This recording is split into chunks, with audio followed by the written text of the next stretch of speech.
Jai Shri Krishna. Welcome to Bhagavad Gita discussions. We are now at program number 21 and we are going to begin chapter 15. Today again we have with us Pandit Vickramaditya Maharaj, the consultant to the International Gita Forum Caribbean and our main presenter. I now hand over to Panditji as we begin chapter 15. Chapter 15 is called Purushottam Mass. Not Purushottam Mass, Purushottam Yoga. And I get so taken up with this Purushottam Mass, Purushottam Mass, Purushottam Mass. We should talk about that after. And before we begin today, I want to explain something that somebody had asked me a question. That why would Sanatan Dharma, in the time of Sri Krishna, condone Draupadi having 5 husbands? Okay. And it's very interesting that that question came. And we are dealing with Purushottam Yoga. It's very interesting. And I'll give you the answer. In a previous life, Draupadi, well, she wasn't Draupadi then, but we're using the same name. Draupadi met the great Durvasa. And she said to Durvasa, give her a mantra. She wanted to do a meditation that she will get the perfect husband. And Durvasa says, listen, go and do this job, starting at so-so date and so-so time, and you will get what you want. And she said to him, how could you give me that advice? That is what is called adikmas. Right. And how could you, as a great soul like Durvasa, recommend somebody do something like that in adikmas? And his answer to her was, only because you are the daughter of my friend, I will not pronounce a curse on you. Only because of that. But you do it, but be careful what you wish for. So she really believed him and she started to do the job. And the first thing she said, I want a husband who will be totally righteous. And I want a husband, and she defined the 5 qualities that she wanted. So when she was born as Draupadi, she got the 5 husbands. It's not 5 husbands she had. She had 1 husband who had the 5 divine qualities. Yudhishthir, Arjun, Bhim, Nakul and Sahadev. And even when she questioned it, Durvasa says, didn't I tell you in your last life, be careful what you ask for? That is what you ask for. So those who have this misconception that adikmas is this and adikmas is that and you can't do this and you can't do that, I have a simple answer to that. Maybe you can't build a house in adikmas, but I'm certainly sure that if rain fall and blow off my roof, I won't leave it exposed for a whole month. You know, this is an important point you're raising, yeah, because even the level of swaha, if you permit me to bring it in, this question always comes up, and our perspective is very much the same, Panditji. Adhik Maas is a time for prayer.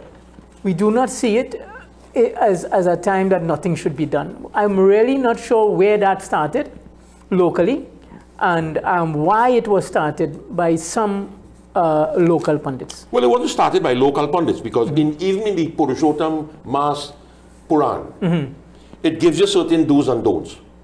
But the bottom line says, Aage Parameshwar Jane. Yeah. God alone knows that even if you are in a situation, right? No, but even so, an Adhik Maas means an extra month, right? It's a compensatory time because of the calendar you're using. So just like in English, February 29 comes once every 4 years. Like a Adhik Din. Yeah. So you shouldn't get paid for that day. Yeah. So what we're saying, every Adhik Din bad?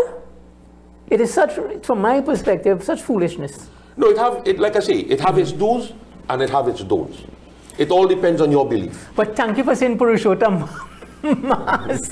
Strange enough, eh? Bhagwan's Ichha. Yeah. So we begin Purushottam Yoga, where Shri Bhagavan Uvach. Lord Krishna says to Arjun, Odadamula dashakam ashwatam prahurabhyayam chandasi yasya parnani yastama vedana vedavit.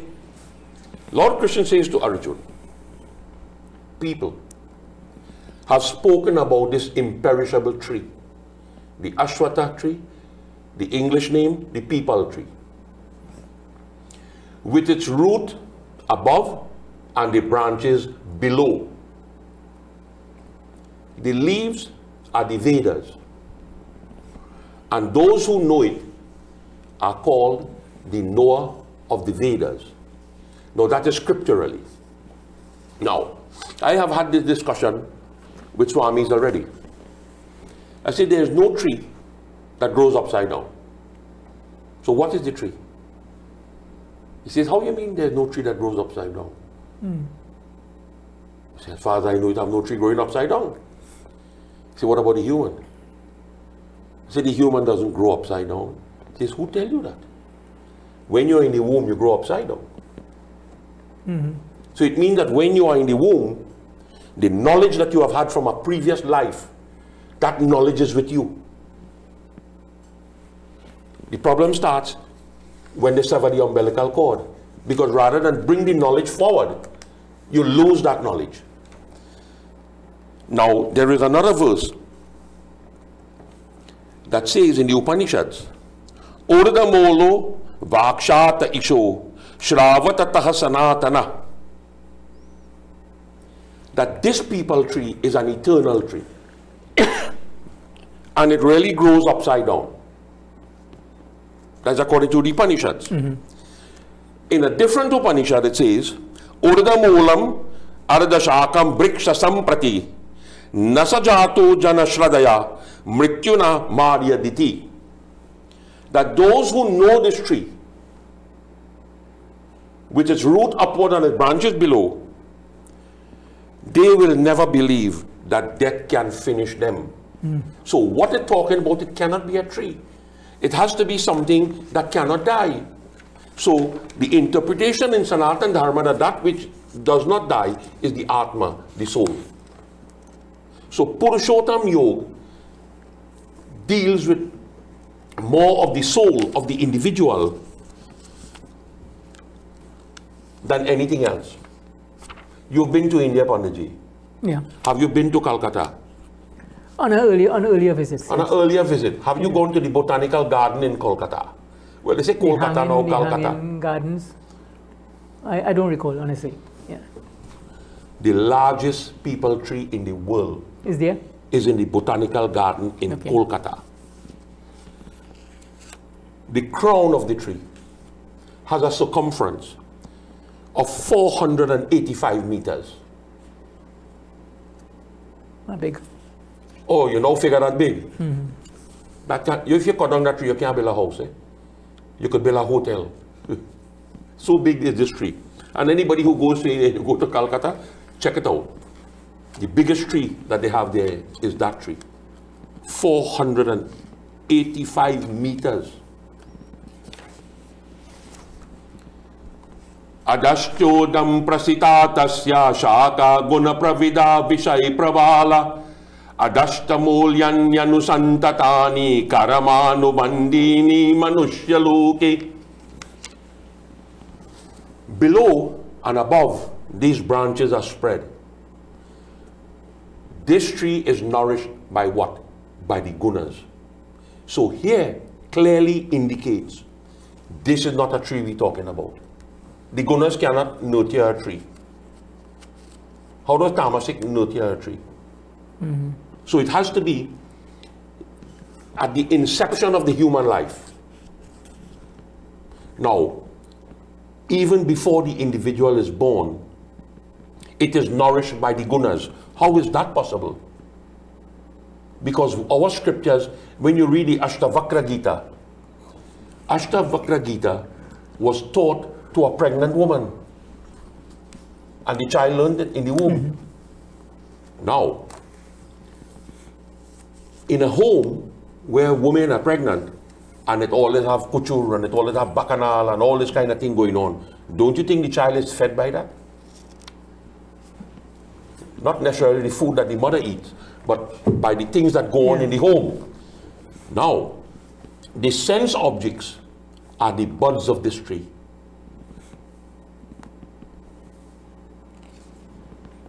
And below, in the world of men, stretch forth its roots. So that is where you plant the root in that child, when the child is in the womb. And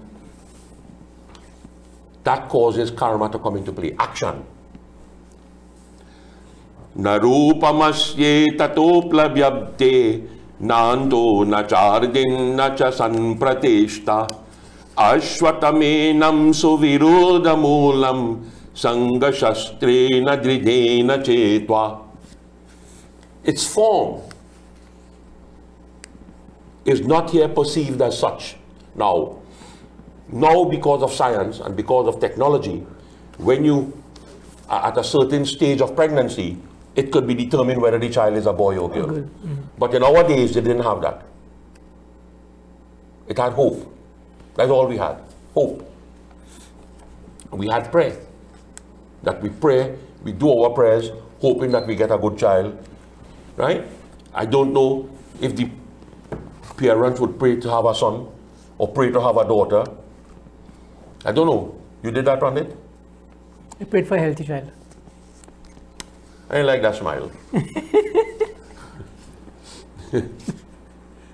Neither its end, nor its origin, nor its existence. So, here the Gita is saying that even though when this pregnancy appears, we don't know what the end is going to be. We don't know the origin. And nor do we know of its existence. We just assume. You know, there's a beautiful verse in the Tulsikat Ramayana. Baye pragat kripala Dina dayala Kaushilya hitkari. For the welfare of Kaushilya, that was the first priority of Ram. Then, the second priority, Godvija hitkari. That was the second priority. The third priority, Jaya Asurari, the destroyer of evil. Sindhu Sutta Priya Kanta, that ocean of mercy. So, that is how the Ramayana describes him. Kaushila didn't know whether she was going to have a boy or a girl. She didn't know that. But he knew. Even when the Devatas prayed to Bhagavan Vishnu in the Kshira Sagar, Jai Jai Suranayaka Jana Sukadayak Pranatapala Bhagavanta. That is how we pray to God. Pranatapal, the protector of devotees.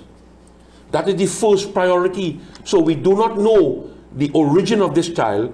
We do not know when it comes here what his existence is going to be. Everybody who have a child wants this child to live longer than them. Nobody wants to die, their child to die before them. Today, the guy that got shot in Karapichaima, who works at the Ministry of Finance, today is his funeral. Right? What his parents are going through. His wife of 4 months, what's she going through? To stand up and have to face something like that. You understand? So, now, having cut the root of the Ashwata tree with the acts of non-attachment, that is what we are supposed to train this child in. Non-attachment. Not attachment in the world. But if we as individuals, if our goal in life is attachment, I know people who have car park up in their backyard and it rotten down to nothing and they would have never sell it and give it away. I mean, why would you keep that? That is of no use to you. Tat padam tat parimargitavyam yasmin gatana chavitanta bhuya tameva chadyam purusham prapadye tata pravitte prasita purani. And that is the goal that should be sought when the child is in the womb. What is the goal? Go to that place of no return. Now, a child cannot come in the world and decide, I want to go to that place of no return. That has to be instilled when the child is in the womb. The parents teach from there. You understand? This is why Sanatan Dharma, when the woman, well, I don't know about other people, but in our family, when the wife is pregnant, we call upon it at a certain time and there are certain rituals they do. 1 month, 2 months, 3 months, 6 months, 8 months. After that, you wait. right? It is done. People have problems today. When we look back at the marvelous qualities our ancestors had. When I was born, they shaved my head. Whether I had hair on my head or not, I wouldn't know. But I don't care what nobody tell me. When a child is born and you put a razor on his head, that is real pain, you know. Yeah. But they shave it. Boy and girl, they made no difference. This is the argument I'm going to come with you today, Pandit. We shave the head of both boys and girls. And then my Aji used to say, she would dip her hand in the pan and take a handful of sugar, brown sugar, and she will walk through the backyard and find her aunt's nest, and she will empty that sugar right there. This after the shave we had. God alone know why. She said her parents did that in India. Right? Okay. I confirmed that with Pandit Janki Persad Sharma, who is my uncle, that yes, it is done so in Mathura where he came from. He didn't come from Mathura. They say he came from Mathura, but no, he came from close to Mathura. Okay. But he said, yes, it is done. So my question is, if as a parent, you have no problem when your child is born that you shave the head of the child. They don't shave the child head the day after he born. It takes a few months before they do it. And that child, be it boy or girl, they shave the head. And you have no problem with that. Right? Why are you now saying that when the parents die now, you are bound to shave head again? It was already shaved. What's the problem? What is the problem? Sanatan Dharma teaches us that when we place our parents on our shoulder, you see, we're following too much of the Western world. When we look at a funeral taking place in Maraval in the church, in Fitz and Finbar Church, they have the hearse, the box, sorry, on a wheel. They rest it on, and they wheel him out of the church. So we developing that same thing. We're wheeling the dead body out now. Tote it on your shoulder. Because when you place that dead body of the parent on the shoulder, only then you repay the debt of being born the son of so-and-so. That's according to our teachings. You could interpret it anyhow you want. Now, go to this place of no return. Because that Chadyam Purush, the Adi Purush, actually they have a movie they call Adi Purush. Yeah. That's the biggest joke I watch. I didn't see it yet. It's a joke. That's a joke. But the Ravan was good. The fellow who played the part of Ravan. I don't know, yeah. Oh, he was good. But the rest of it, Kisa. Now, when we tell the child that you go to that place of no return, it means that you are going to come into contact with the primeval Purush, from whom all activities have originated. So what we are saying is that our life should be lived in such a way that we go back to the source. From where we've come. From where we come. But the Gita is describing this in chapter 15 in Purushottam Yoga. When it should start? When the child is in the womb. That is when it starts. It doesn't start, okay, look, I feel I reached the age now where I could die anytime because all my uncles died between 60 and 70, so I have to be careful. Now you want to plan to start that? That ain't going to work, my friend. Niramana moha jita sanga dosha adhyatma nitya vinibritta kamaha dvandair vimukta sukha dukkha sangair gachantya modha padamabhyayam tat. Now, when a child comes in a home, what do we teach that child? That child should not be taught anything that gives him false pride. That child should not be deluded. Do not fool people. I could remember as a child, and I'm sure I don't know if it happened in your area in Arangwes, but I know in my district when we was growing up, I grew up in a difficult time, my friend. It had real old people. Hindus, Shafi, the Muslims and them, and then you had, strange enough, Beckles, Penelope Beckles. We lived over the road from each other. Okay. Over the road. I don't know if she remember that, but she does remember conveniently, but that is the truth. We had very old people in the village, and if a dead body, them days didn't have hearse.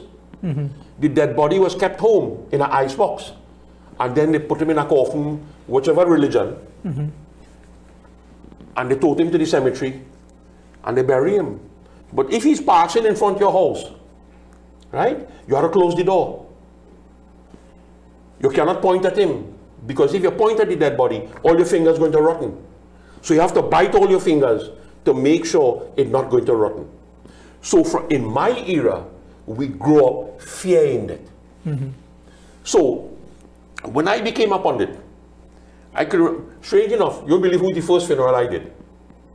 The first funeral I did was a lady named Norma Pandey, wife of a former prime minister. And when they were putting the chandan for she, I started to laugh. Right? And I remember the then member of parliament from Siparia asked me, why you were laughing when you're doing that? I said, didn't you grow up in the era that when you point at a dead body, your finger going to rotten? He said, I said, but let me see how long it will take for this man's finger to rotten. You know, we grow up with that fear. Yeah. So he says, do not teach a child things that will make him delusional. Now, and what causes this delusion? The evils of attachment. Because we become deluded by it. You know, I was asked a very interesting question a few days ago. Did Ravan really have 10 heads? I say yes.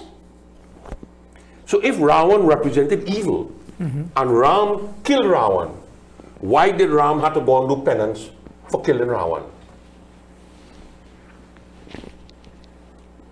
I say, listen, do you have any idea what the 10 heads represent? No. Greed, anger, hatred, lust, malice, desire, jealousy. And you're going on the road. I say, but one represented bhakti.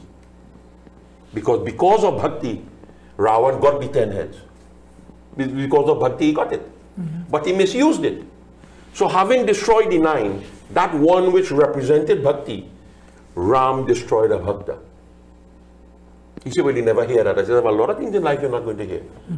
No, I am not telling you that I am right.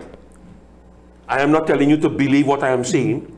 But in South India, the explanation given is because for Brahmatya, to remove Brahmatya. I'm just telling you what the South Indian tradition is. But you see, yeah. I could counter that by saying he did not perform the karma of Brahm. No, but he was Brahmin by birth. So regardless, no, that's the next argument, huh? That whether a man lives the life or not, if he is Brahmin, he killed a Brahmin. Let me ask you a question. I'm just telling you, right? Right. Yeah. I'm going to ask you a question. Sure. Now. Based on that same theory.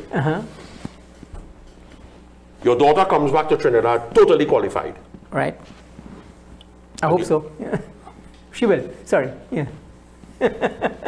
Pandit, hefty weight at his hand. You really want me to rest this on your national television for people to lock me up. So she comes back to Trinidad, gets a nice job. Well, she has her license, she buy a nice little car. Or you're feeling sorry for she saves she money, so you spend some of yours and buy the car for she. And she wants to get married, so you come and you talk to Vikram. Say, Vic, here boy, you're my friend. We had this Gita program going on, so on. I trust you. Look for a good Brahmin boy for my daughter. And I find a Brahmin boy, right, who was convicted for murder and rape. So he spent 15 years in jail because they couldn't convince the court that it was murder, but he made 15 years for manslaughter and rape and murder. Right? Would you allow your daughter to marry him because he's a Brahmin by birth? No, I wouldn't allow him. Oh, you're changing? No, you're missing the point. In my view, the other issues with him, one of the criteria is to be Brahmin, yes. But if he is not worthy of my daughter's hand or anybody's daughter's hand, then I don't think it would be a good match. I agree with you. But I will not agree to somebody just because they are but this is of a particular community. No, I am saying that if you are saying birth, I am saying birth is step 1. Right, birth and karma. Yagyopavit, step 2. Right. Step 3, karamkan. Those 3 things have to go together. Because I have an uncle who is Brahmin. He drink to the point where he borrowed my mother car and he crashed it and then sue my father because of the car he got in the accident. And the judge nearly jailed him. That's a good one. I'm serious. I won't tell you who he is. Yeah, never, please. But you understand the point I'm making. So there's a lot of argument, there's a lot of debate on this issue. It is, yeah. It is contentious. Saying, do not take a hard line with nothing. Even in the Ramayana, when Ram was offered certain things, Ram said, no, no, no, we are Kshatri. We can't do that. Ram says that in the Ramayana, we are Kshatri. Right? And the argument people use, Valmiki was Brahmin. Valmiki was Brahmin. Valmiki never do Panditai. No, he didn't. Valmiki never do a puja in his life for nobody. Right? When he realized he was Brahmin, he used that opportunity to become one with the Brahman. That is something totally different. But if you want to do it because Panditai is lucrative, we will debate that from now until Adam born again. Panditai not lucrative? Well, it's not lucrative in the sense that if you think, listen, if you Panditai, it for, let me tell you something. It's rewarding. No, it's very lucrative. I do Panditai full time, my whole life. And I could tell anybody, Panditai is very lucrative. It's your interpretation of lucrative. What you interpret lucrative to mean. I still don't own a vehicle. But I have clients over 55 years who have never left me. Even when I am out of the country, there was a debt. Right? And they kept that body for 3 weeks until I come back from New York. Even though I told them on the phone, no, look, I could send so-and-so person to do it. And I train him. I trust him enough to do it. Say, Pandit, as long as you're alive, you're going to wait. I said, but that's going to cost you a pound and a crown. Say, don't study the pound and a crown. Person still die. He ain't going to get better if you bury him today. And he ain't going to get back alive if you bury him a month from today. You understand? Yeah. Lucrative in that sense. That is what lucrative means to me. Lucrative to me don't mean bank account. Some people do it for that purpose. Competition amongst pundits who have a bigger car or better car. That's where we reach. It might be good for you because you get insurance business. Me? You get insurance business. I never say you're going to own the car. Come on. But you see, we have missed the point. Right? That the individual from birth has to be liberated from the pair of opposites. Otherwise we wouldn't have this discussion. Which is known as what? Pleasure, pain, good and bad.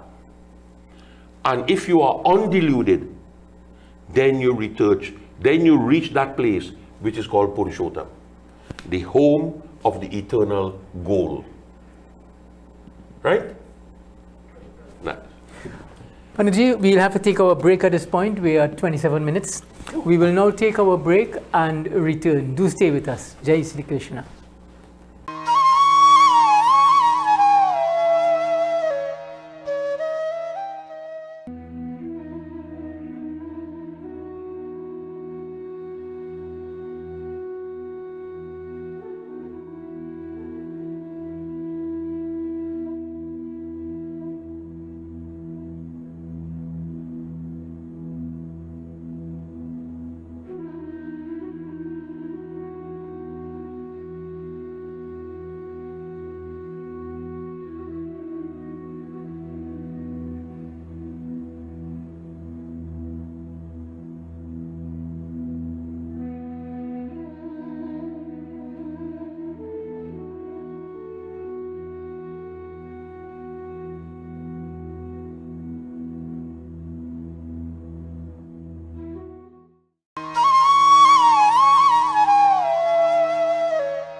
Jai Shri Krishna. Welcome back as we continue our discussions in this program 21, chapter 15. Panditji.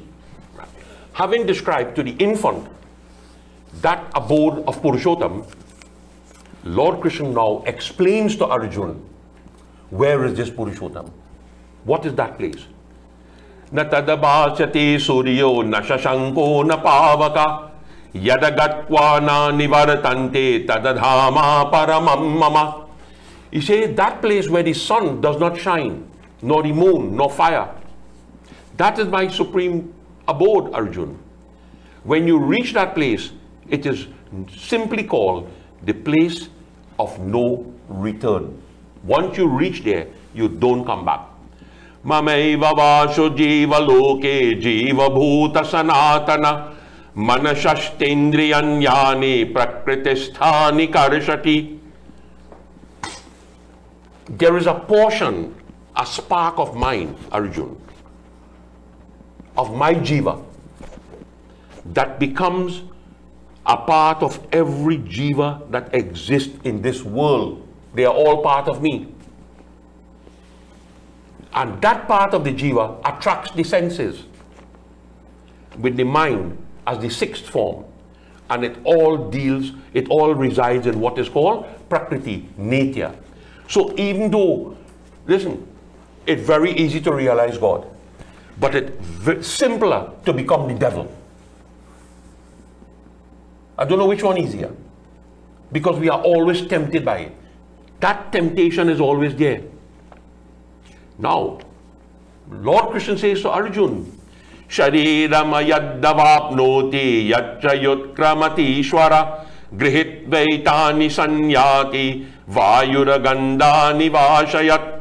When the Lord chooses the time for his body, to take a body, and when he leaves that body,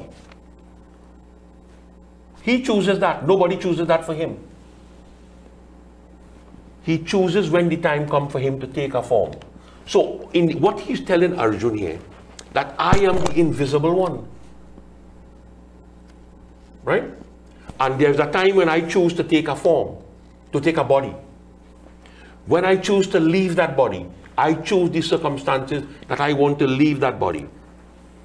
He takes these and he goes with it as the wind carries the scent from the flowers tree. Mm-hmm. The fellow over the road smelling the sweet flowers, but he has no flowers, and the whole yard is concrete. Where the flower scent coming from? It's coming from some original place, and it moves on. It carries with it. He said, that supreme, Shotramachakshu Sparashanam, Nacharasanam Grananam Evacha, Adishtaya Manaschapi, Vishayanupasevati.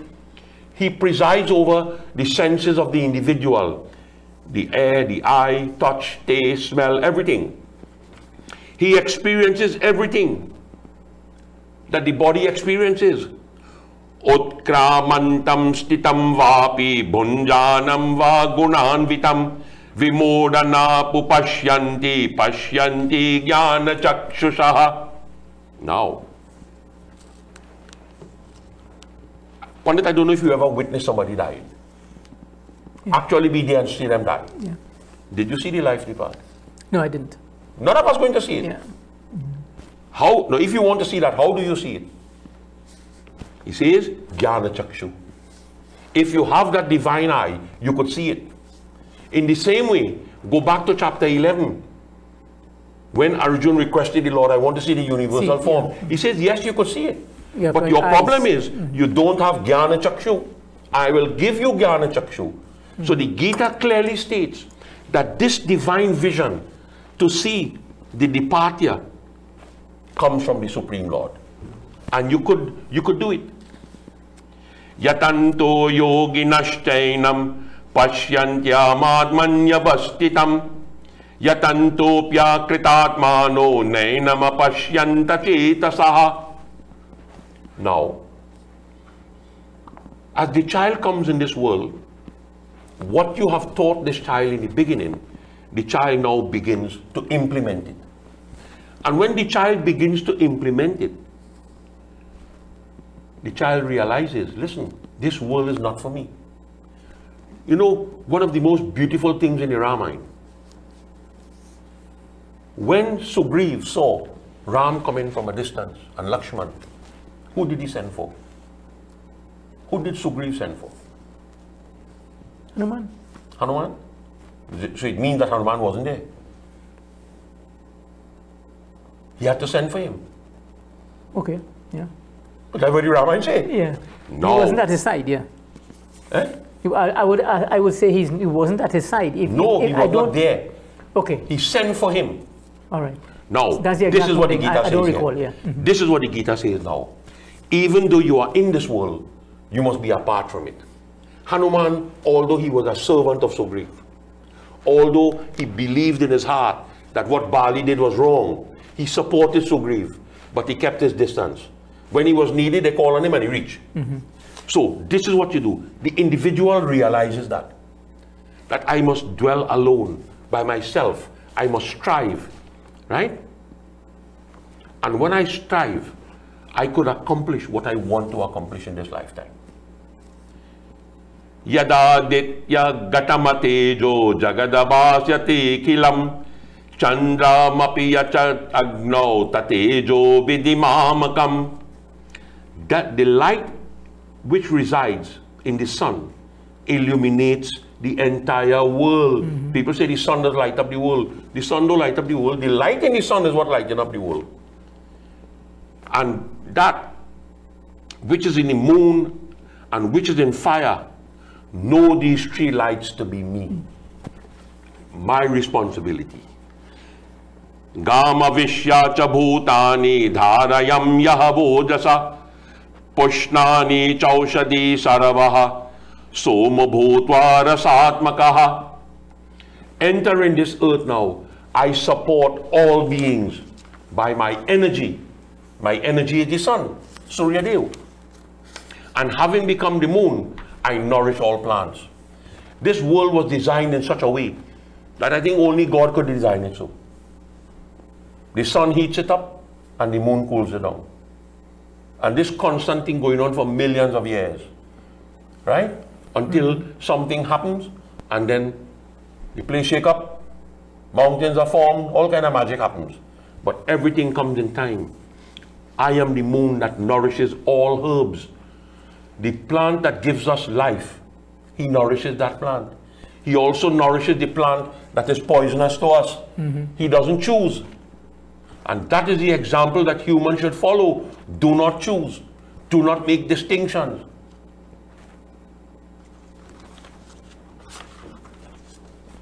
Gama vishya cha bhutani dharayam yahamojasa pushnani chaushadi sarava soma bhutva rasatmakaha. We have already done that verse. Yes. Aham vaishvano bhutva prananam deham ashrita pranapana samayuktaha pachamyananam chaturvidam. He says, O Arjun,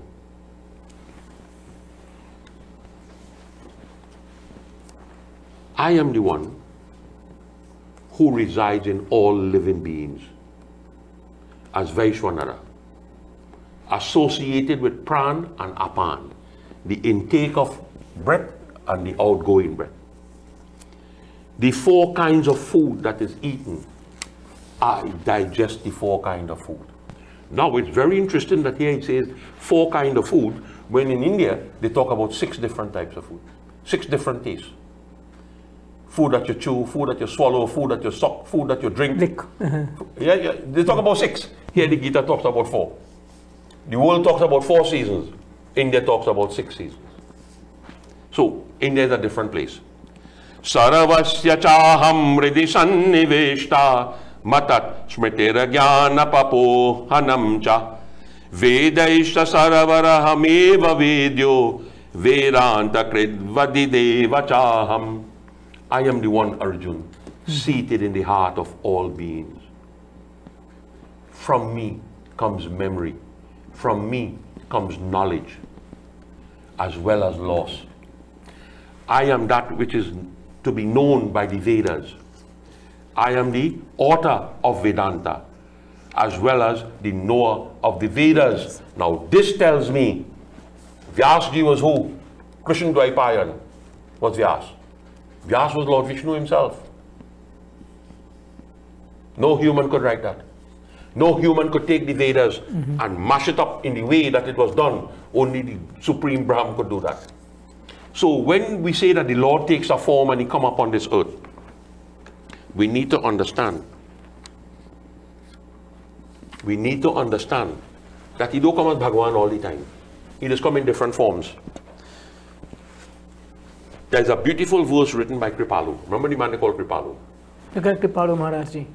Jagat Guru Kripalu. Yeah. Was a walking storehouse. There's a beautiful verse he writes. Sarva Shastra Sarayaha Govinda Radhe Atayo Yama Manahari Guru Milata De Radhe Radhe Govinda Govinda Radhe. That corresponds with this verse, with verse 15. What is the essence of scriptures? The essence of scriptures is to engage the mind. When do you engage the mind? Day and night. to love God. And to love God, it comes from who? Guru mein laga de, from your guru. So if the guru doesn't have love for God, he could teach Chela how to love God. That would be something so interesting to witness. Dvavimau purushau loke ksharaya evacha kshara saravani bhutani kotasto ksharuchyate. There are two purush in this world, Arjun. One is called the perishable and one is called the imperishable. All beings in this world are perishable. The kutastha is called the imperishable. That means the Supreme Lord, when he assumes different forms, he is called kutastha. Uttama purushastvantyam paramatmetyudahritah yo loka trayamavishya vivartabhyaya ishvara. But distinct from the perishable and the imperishable is the Supreme Self, the Supreme Purush. That Supreme Purush is the indestructible Lord who pervades and sustains the three worlds, Arjuna. Yasmakshara matitoham ksharayadapi yachotamama atasmi lokavedana pratitaya purushotama. As I transcend the perishable and I am above the imperishable, therefore I am known to the world and the Vedas as Purushotam. Purusha Uttam, the purest of the Purush, the highest Purush. The Upanishads teaches us, Krishna eva paro deswam dhyayate, tam rasayet nayo jatatam bhajed. That Shri Krishna is the Supreme Lord. Meditate upon him. Relish the bliss of his devotion. And when you relish that bliss, worship him again. Yo mamev vamasana moda janati purushotama sasarava vid bhajata mama sarva bhavena bharata. Now, he who undiluted knows me as the highest self, Arjuna. He knows everything. And he worships me with all his heart. There's something I want to raise with you. When we talk about Brahman, when we talk about Paramatma, and when we talk about Bhagavan, are we talking about the same person? Pandit? You sleep away? To me, I would say yes. You would say yes. Yeah. So what is in my mind? Right. What is the function of Brahman? What is the function of Paramatma? And what is the function of Bhagavan? It cannot be the same. Okay. Right. So Brahman is the one who displays eternal knowledge. Paramatma, he displays a form. You're saying Paramatma is embodied? Hold on. I am not saying that. The scriptures it displays as a, okay. Right. And not only he displays a form, he displays a name. A name is attached to that form. Okay. Virtues are attached with him. And he's not engaged in Leela. He don't engage in that at all.